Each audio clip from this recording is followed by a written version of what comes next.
Assalamualaikum warahmatullahi wabarakatuh. Salam guru penggerak.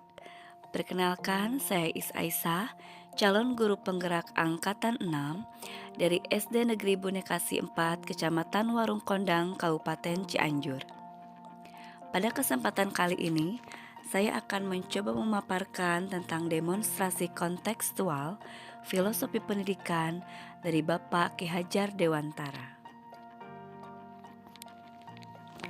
Bapak Ki Hajar Dewantara mengajarkan bahwa pendidikan itu suatu tuntunan di dalam hidup tumbuhnya anak-anak, sehingga tujuan dari pendidikan adalah menuntun segala kodrat yang ada pada anak agar mereka dapat mencapai keselamatan dan kebahagiaan yang setinggi-tingginya, baik sebagai manusia maupun sebagai anggota masyarakat.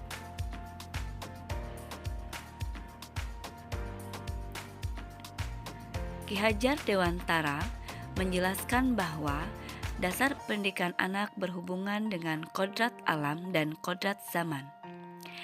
Adapun yang dimaksud dengan kodrat alam adalah segala sesuatu yang berkaitan dengan sifat dan bentuk lingkungan di mana anak berada.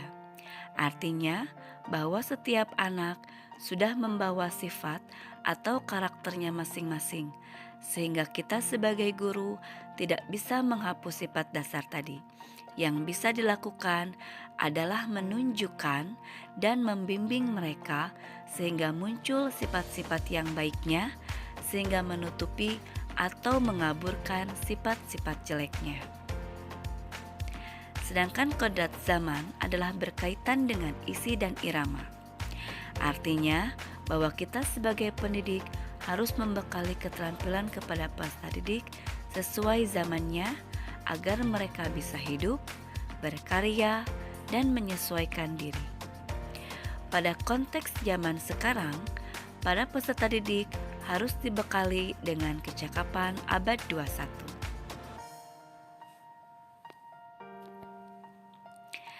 Dasar pemikiran pendidikan dari Ki Hajar Dewantara meliputi beberapa aspek, di antaranya menuntun.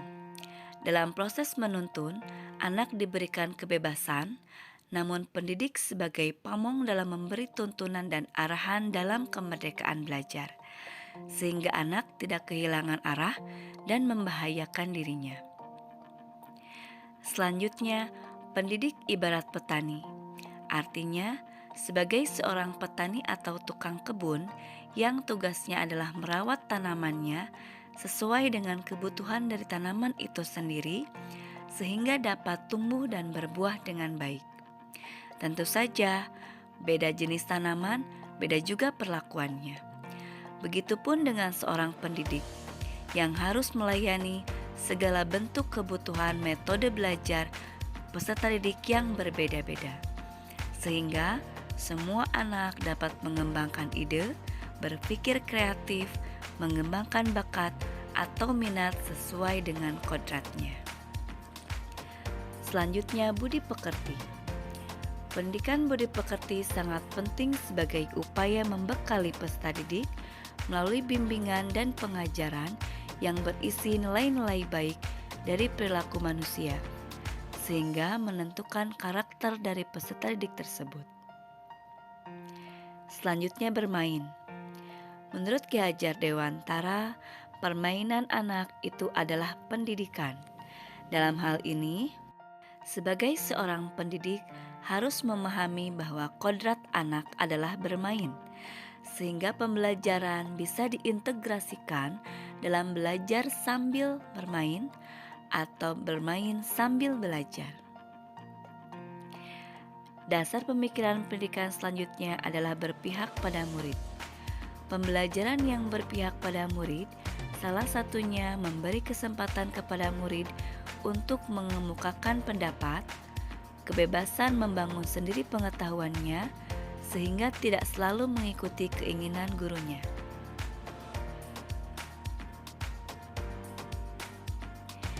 Agar pendidikan dapat terlaksana dengan baik, ada 3 semboyan yang menggambarkan peran seorang guru atau seorang pendidik. Di antaranya, yang pertama, ing ngarsa sung tulodo, artinya di depan memberi contoh. Yang kedua, ing madya mangun karso, yang artinya di tengah membangun semangat.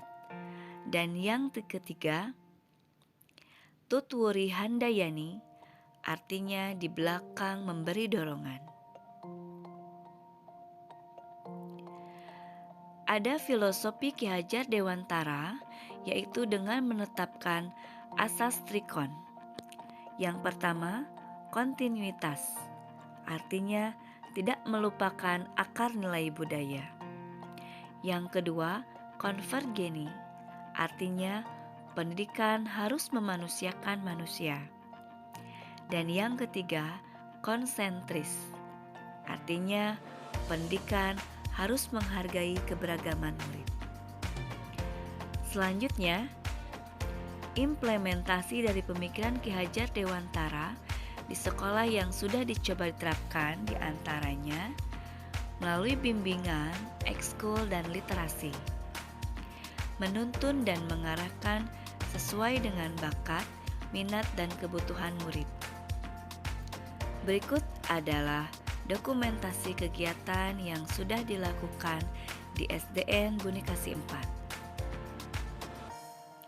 Selanjutnya, implementasi di sekolah dalam proses kegiatan pembelajaran.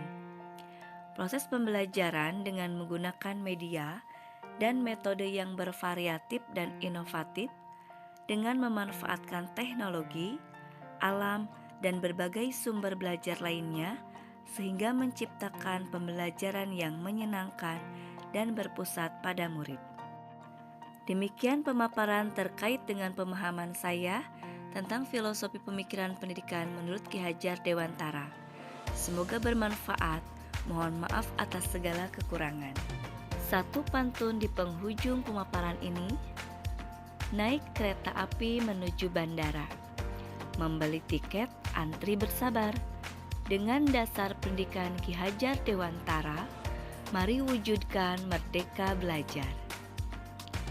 Sekian, terima kasih atas perhatiannya. Wassalamualaikum warahmatullahi wabarakatuh.